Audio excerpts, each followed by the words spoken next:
Olá, eu sou a Daniela Agostinho, sou coordenadora do Departamento de Educação Física aqui da SOCESP e hoje nós estamos aqui para gravar mais um SOCESPcast. E hoje, para falar de um assunto super importante, nós vamos abordar o tema cardiopatias congênitas e o exercício físico. E eu tô aqui com duas convidadas para a gente bater um papo sobre esse assunto tão bacana. Sejam bem-vindas, doutora Carolina e doutora Ingrid. Obrigada. Muito obrigada pelo aceite de vocês para a gente bater um papo sobre esse assunto, né, que a gente gosta tanto, né? Antes da gente entrar no assunto, gostaria que vocês se apresentassem, falassem um pouquinho da história de vocês, contassem aonde vocês atuam e por aí. Então, por favor, doutora Carolina. Primeiro, obrigada, Dani, essa SOCESP, pelo convite. É um prazer estar aqui para falar de um assunto tão importante, né, que é a reabilitação na cardiopatia congênita. Eu sou Carolina Mizassi, cardiologista, sou diretora do Serviço de Reabilitação Cardiovascular do Instituto Dante Pazanese de Cardiologia. Doutora Ingrid. Obrigada, Dani. Obrigada, SOCESP, pelo convite. Eu sou Ingrid Tremper, eu sou cardiologista pediátrica, especialista em cardiopatia congênita do adulto pelo Instituto Dante Pazanese de Cardiologia, onde eu também atuo no setor do ambulatório de cardiopatias congênitas e do ambulatório de cardiopatias univentriculares, no pós-operatório tardio de Fontan. Tá, joia. Então, já que nosso assunto é cardiopatia congênita, vamos deixar claro para todo mundo o que é a cardiopatia congênita e qual que é a prevalência dela hoje, né? O quanto que a gente tem de cardiopatia congênita. Então, conta um pouquinho pra gente, doutora Ingrid. Bom, cardiopatia congênita é todo defeito na estrutura e na função do coração que está presente desde antes do nascimento. Na verdade, a partir da 8ª semana de gestação, quando o coração já terminou de se formar, a gente já consegue saber se esse coração... Não consegue saber porque a gente tem que fazer o ecocardiograma fetal, mas assim, esse defeito já estaria presente desde a embriologia cardíaca, da embriologia do feto, e a cardiopatia congênita é um defeito congênito mais comum, comprometendo 1 em cada 100 crianças que nascem no Brasil. 1 em cada 100, hoje a gente já tem um número considerável, né? E pensando que hoje a gente tem um apoio aí da tecnologia, né? As técnicas cirúrgicas melhoraram muito nos últimos anos, então a gente tem não só crianças hoje cardiopatas, né, doutora Ingrid? Com certeza. A gente tem muito adulto hoje, né? Crianças que chegaram a essa fase adulta e que são portadoras desse tipo de defeito congênito, né? Então a gente tem uma infinidade de pessoas aí pra gente reabilitar, pra gente colocar pra fazer exercício. E eles podem fazer exercício, doutora Carol? Eles não só podem, como eles devem fazer exercício, né? O exercício está mais do que comprovado que é benéfico, inúmeros benefícios, desde a parte emocional, psicológica e cardiológica. Mas a gente precisa ter alguns cuidados, né? Dependendo da cardiopatia de base do paciente.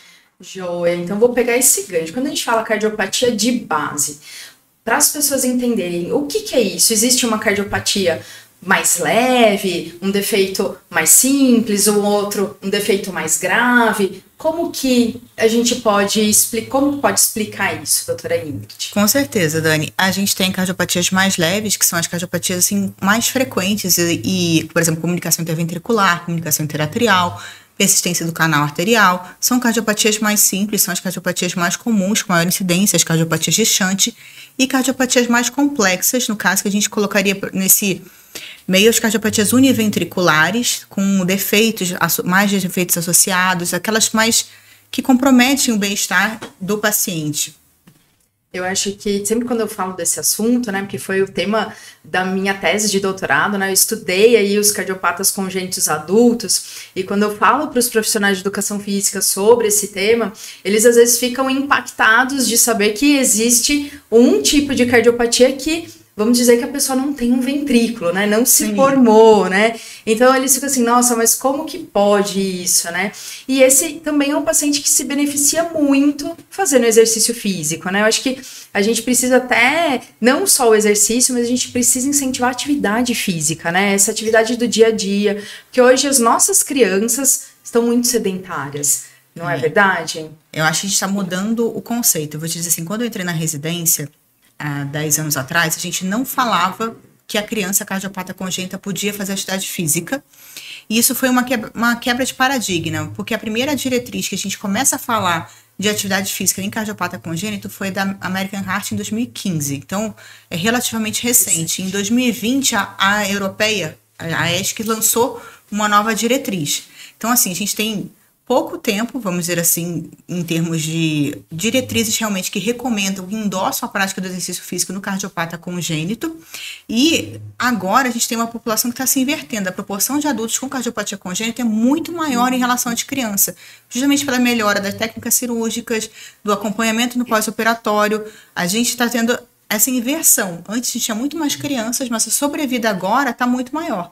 Então, esses adultos antes eram podados de fazer atividade física na fase de infância, e agora, como adultos, eles, além das doenças da cardiopatia congênita, estão tendo doenças adquiridas da população de adultos sem doença de base. Exatamente. E ficando muito pior a situação deles, porque eles são sedentários, foram privados de atividade física no início da vida, por exemplo, crianças de 2, 3 anos, não eram incentivados a correr, a brincar livremente, então não desenvolveram equilíbrio proprioceptivo, essas noções assim, do próprio espaço deles no corpo, tudo isso prejudica. Esses adultos às vezes não conseguem fazer um exame de esteira, não conseguem ter equilíbrio. Eu ia falar isso mesmo, que eu tive essa experiência no meu projeto e em outros projetos que eu tive a oportunidade de ajudar, de ser colaboradora. Às vezes a gente coloca, né, esse adulto na esteira e ele não consegue, ele não tem mecânica para conseguir caminhar e às vezes correr um pouquinho na esteira para fazer um teste de esforço, né? E isso chama muita atenção, porque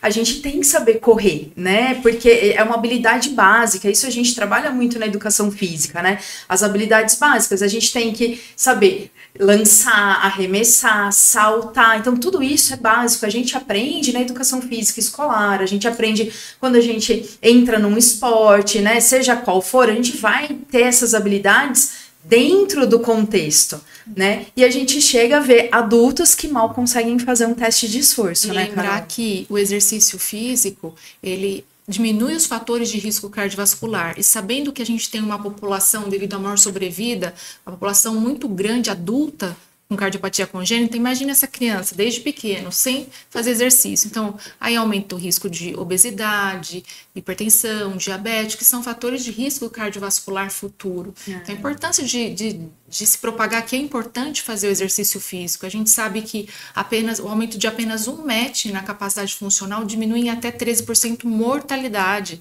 Então, assim, a gente precisa estimular o exercício físico. Hoje a gente já está vendo essas crianças que chegam na vida adulta estão adquirindo essas doenças, que são doenças comuns à população, né? E infartando, tendo uma insuficiência cardíaca aí por conta de outras coisas, não só pelo fato, né, do defeito congênito que tem, e isso deixa a gente triste, né? Porque a gente sabe que fazer o exercício pode prevenir muita coisa, né?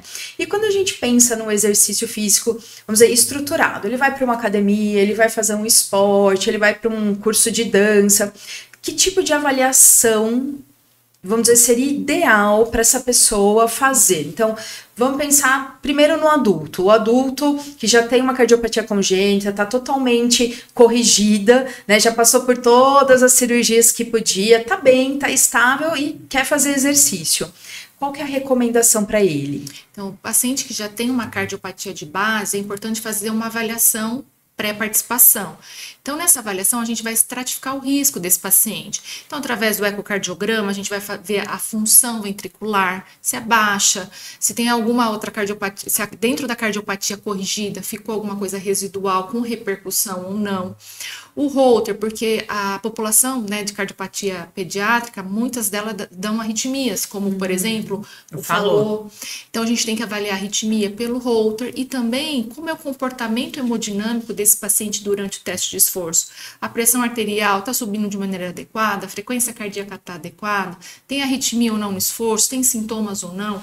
E através do teste de esforço, claro, ou o padrão ouro, que é o cardiopulmonar, a gente se baseia para fazer a prescrição do exercício, limitando a frequência de maneira adequada e evitando riscos adicionais. Então, a gente prescreve exercício de maneira segura e de maneira eficaz, para que ele consiga ganhar capacidade funcional. E aí, dependendo da gravidade, a gente precisa de uma supervisão do fisioterapeuta, do educador físico, para diminuir ainda mais o risco. Certo. Só pegando esse gancho que a Carol falou justamente, as duas diretrizes, elas são muito distintas, tanto a americana quanto a europeia. A europeia é mais, como a Carol falou, e que eu também sigo dessa forma, ele fala para você avaliar 5 parâmetros do paciente em repouso e na atividade física.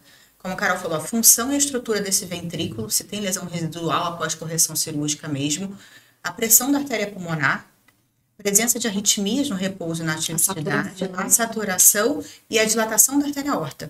Porque tem cardiopatias que dilatam a aorta. Por exemplo, a própria transposição das grandes artérias, que a gente tem um prognóstico excelente com a cirurgia de Jatene, é uma cardiopatia conotruncal. Então, todas essas aí podem evoluir com dilatação de aorta. O falô também, que a gente falou bastante, que tem um excelente resultado e sobrevida a longo prazo, ele também vai ter uma aorta dilatada e doente, a própria coartação da aorta.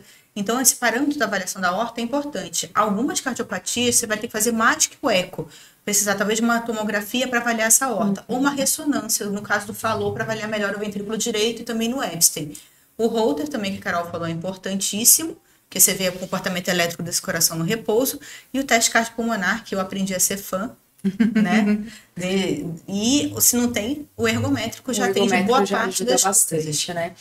E quando a gente pensa na criança, porque às vezes a gente, na criança, até a gente tem uma certa dificuldade de fazer um cardiopulmonar, de fazer um ergométrico, né? Da faixa etária, porque depende, né, da altura da criança, vamos dizer, o desenvolvimento da criança, né? Porque tem criança que é pequenininha, já é super desenvolvida, consegue andar na esteira, correr, mas tem criança que não consegue. A hora que vê, então, toda aquela paramentação do cardiopulmonar começa a chorar, né? Põe uma máscara, põe um bucal, às vezes não acopla, porque é pequenininho o rosto, a gente não consegue fazer. E como que qual que seria o tato, então, para fazer essa liberação do exercício?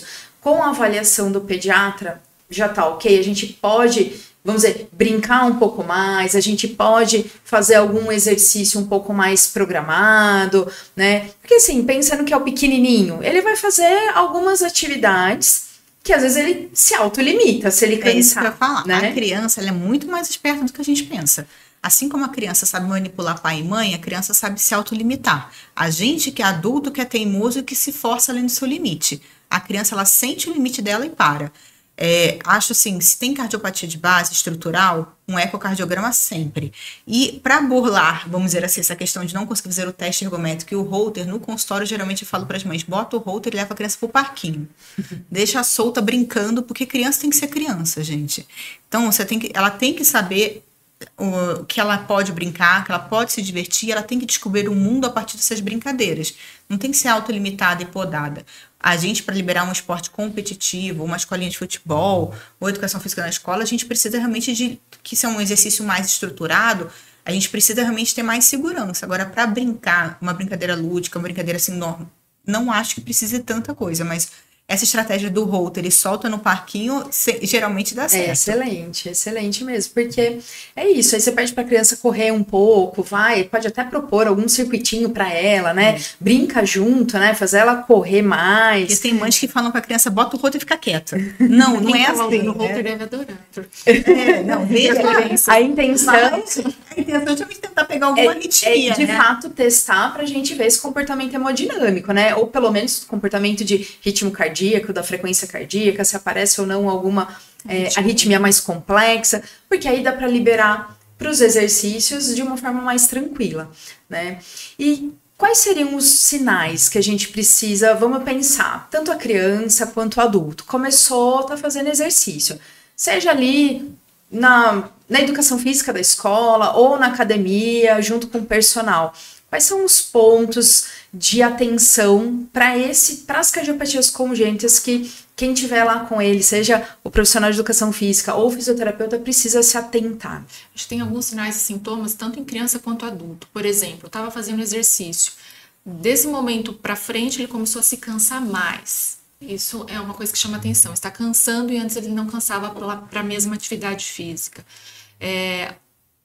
Além do cansaço, né, tontura, palpitação durante o esforço, dor no peito, ou se você percebe palidez cutânea, vai averiguar, né, e ver se está tendo queda da saturação mais importante que antes não tinha. Então, são alguns sinais e sintomas, né, pré-síncope, né, tontura, palpitação, dor no peito, falta de ar, cansaço. São alguns sinais e sintomas que chamam a atenção. Certo.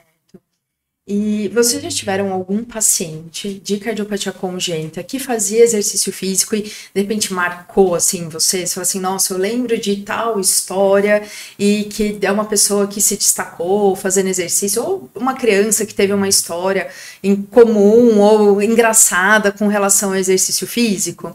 Eu tenho algumas assim do tempo de INCOR, né, que a gente sempre pensa assim.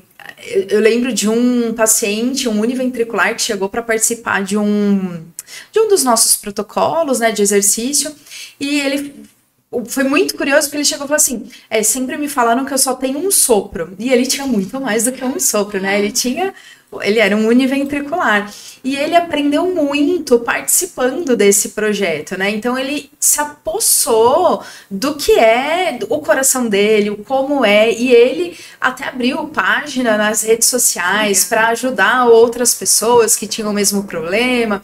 Então, eu acho que isso foi muito legal, né? E foi uma coisa de assim, de trazê-lo para o exercício, fazer atividade física, e hoje ele entende, ele tem reloginho para fazer controle de frequência cardíaca, né? Então, ele tomou posse disso, né? Ele sabe que ele precisa fazer para controle do que a gente já falou, né, de não ter outras doenças, e ele gosta do exercício, né, ele até jogava bola de vez em quando, a gente fala, toma cuidado com o futebol, né, joga, mas sempre se controlando.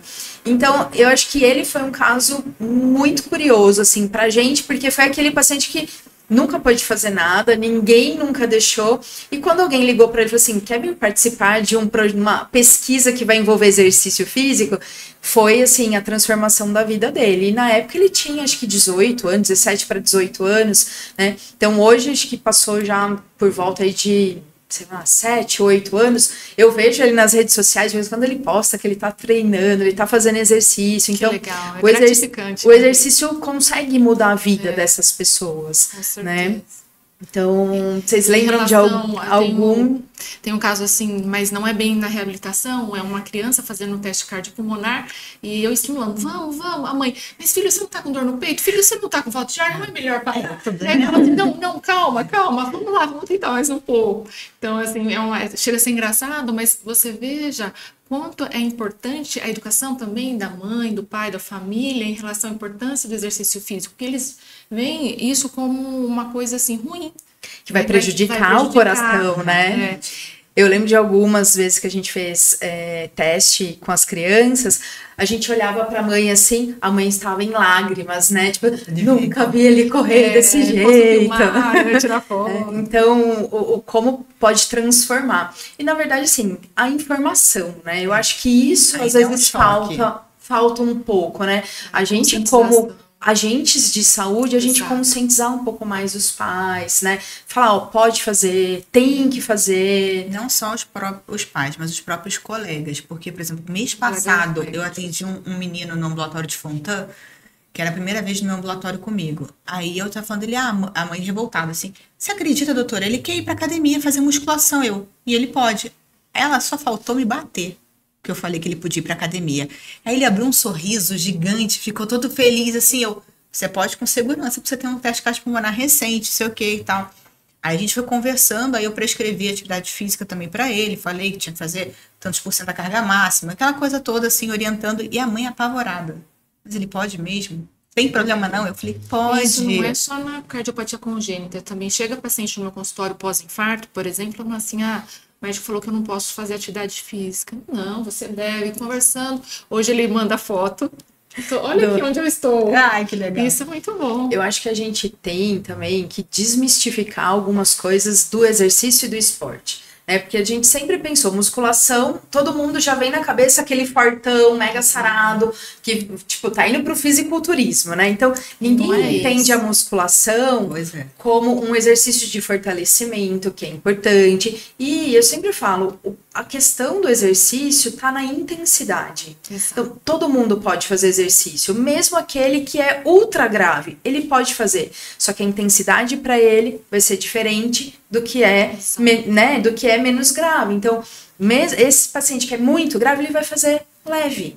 Né? Ele vai pegar pezinho pequeno, ele vai usar uma caneleira pequenininha. E aos poucos ele vai progredindo. A partir do momento que ele vai ganhando mais massa muscular e confiança, autoestima, ele vai indo avançando. A gente vai trabalhando dentro do que ele pode, né? Então, acho que isso é uma coisa que a gente precisa desmistificar, porque todo mundo já pensa no extremo, né? E a musculação é uma que sofre muito com isso. Nossa, muito. Né? O pessoal tem muito, por exemplo, estenose aórtica. Eu lembro disso até... Foi ano passado. A gente estava no ambulatório debatendo um paciente com estenose aórtica que queria fazer academia. Aí a colega, não pode fazer musculação. Eu falei assim, por que? Qual é o grau da estenose aórtica?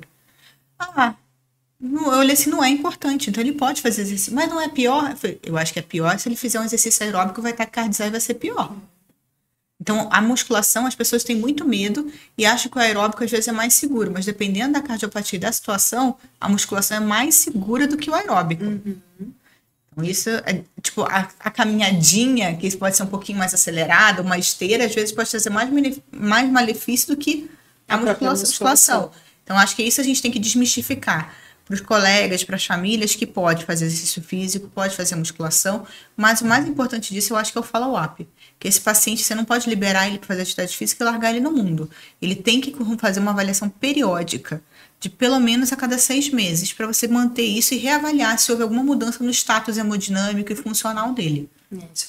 Acho que esses pacientes, normalmente, eles já são muito acompanhados, né? Normalmente, quando a gente pensa nos pacientes que são, vamos dizer, que tem um convênio médico, tem um plano de saúde, que podem passar particular, normalmente eles conseguem ter isso periodizado, né? Quando a gente pensa no nosso SUS, isso às vezes fica um pouquinho mais difícil, mas pela experiência que a gente tem, né, do trabalho aí no SUS, quem tem cardiopatia congênita geralmente está vinculado a algum grande centro, né, para fazer esse acompanhamento. E aí eu acho que o que vale a pena a gente falar assim, tenha vontade, quer fazer ou vai se empenhar em algum esporte principalmente, tem que conversar com a equipe que faz segmento. Né, porque é diferente participar de qualquer modalidade esportiva e simplesmente fazer uma caminhada ou fazer uma musculação com uma carga leve a moderada, mas quando a gente vai para o esporte, é diferente. Né? E a gente tem até alguns grandes esportistas aí com cardiopatias congênitas. Acho que o grande exemplo é o Shaun White, né, que é um pós-operatório tardio de tetralogia de Fallot, que já foi 3 vezes, acho que campeão olímpico de snowboard. E, por exemplo, o fisiculturista famoso, que é o Arnold Schwarzenegger, né? Uma válvula aórtica bicúspide, que já... Que é a cardiopatia congênita mais comum. Exatamente, né? Uma válvula aórtica bicúspide, fazendo fisiculturismo, pegando peso, ele já fez, acho que até um roscono, e acabou evoluindo com marca-passo e trocou a prótese. Acho que a última cirurgia dele foi uma troca de prótese agora, aórtica. Mas ele é um cara que pode fazer atividade física a vida toda. Como que esse homem não treinou na vida? E tá aí. O quanto que esse acompanhamento é importante, né? Então, o acompanhamento está lá, sentar com o médico, fazer as avaliações e fazer os exames que são precisos é muito importante. Com certeza, o Shaun White é aquele cara que deve dar o check ali em todos eles a cada 6 meses, ou uma vez por ano faz esse, ou não faz aquele, mas isso é super importante, né? Principalmente para esses que se empenham mais. Esses dias atrás eu estava fazendo uma pesquisa para saber, existem outros, né? Eu vi que tem uma menina na seleção brasileira de vôlei que fez um fechamento de uma CIA. Então, assim, ok, fechou, tá liberada, se não sobrou nada lá, não tem nenhum residual, tá liberada, né? Vida normal. Tá, esporte, tá lá, bonitona. Mas é uma paciente, foi uma paciente, né? Hoje é uma atleta, mas ela vai precisar ter um acompanhamento mínimo, né, doutora Ingrid? Tem que ter esse olhar, né? Tudo bem, tá lá, fechou, coração normal, mas ela vai ter sempre que fazer algum check-up, tem que passar, tem que fazer essas avaliações periódicas como qualquer outra pessoa. Não é verdade? Com certeza. Não é só o cardiopata congênito que precisa ir no cardiologista, né? Todos nós precisamos fazer o check-up anual. Isso. Bem, meninas, eu acho que ficamos por aqui. Eu acho que foi um bom bate-papo, né? Acho que falamos sobre vários assuntos, né? A gente foi aí, falamos sobre o que é a cardiopatia congênita, passamos sobre a avaliação. Vocês querem acrescentar alguma coisa sobre a avaliação? Porque falamos sobre todos os exames importantes, né? Quando a gente fala de exercício físico, então, ele precisa fazer o exercício físico e precisa ser ativo no dia a dia, né, Carol? Atividade física no dia a dia, que é aquela coisa, desce um ponto antes do ônibus, vai caminhando até o metrô. Saiu até recentemente um estudo Propass, que ele avaliou o grau de você ficar sentado, em pé, dormir, caminhar devagar ou até correr, com um monitor de coxa. E quando você troca o comportamento sedentário por uma atividade mais vigorosa, você reduz o MC, reduz a circunferência abdominal, a hemoglobina glicada, colesterol total, triglicérides, melhora o HDL, assim, questão de minutos que você substitui o sedentarismo pelo exercício físico. Então, vai na farmácia, para mais longe, caminha mais, vai de escada, isso já faz diferença. Isso faz muita diferença, né? É o metabolismo. É, que a gente sempre fala, em vez de pegar o elevador, pega a escada, né? Mas esses pequenos trechos faz muita diferença na vida, né? E é uma coisa que todo mundo precisa colocar, né? Não só o cardiopata congênito, mas todo mundo. Todo mundo, a gente precisa ter esse olhar, né? Então, vou deixar o carro hoje, vou talvez de metrô, porque aí eu me obrigo a caminhar um pouco mais, eu subo um lance de escada, tudo isso faz muita diferença. Quando a gente olha, vai lá, ficou com o relógio o dia inteiro, vai olhar, aumentou muito comparado com um dia que foi de carro, né? Então isso também é importante, essa conscientização. Essa conscientização é importante às vezes para eles, porque a gente tem hoje, como muitos são adultos, eles estão fazendo faculdade, construindo família, um monte de coisa, às vezes não sobra o tempo de fato para ir para uma academia, então, seja mais ativa, né, para se exercitar numa coisa programada, e às vezes só aumentar ali o gasto calórico no dia a dia, isso já vai fazer uma diferença grande, com né? certeza. Essas pequenas mudanças fazem muita diferença para o estilo de vida, por todos esses impactos, como a Carol falou, de mortalidade, alimentação saudável, tentar ter uma vida. A gente mora numa grande cidade aqui, a gente sabe como é difícil tentar praticar atividade física, tentar ter uma vida saudável e trabalhando assim com a intensidade da correria da vida mesmo. E eu acho que o principal que eu queria deixar de mensagem é que a gente não pode ter medo.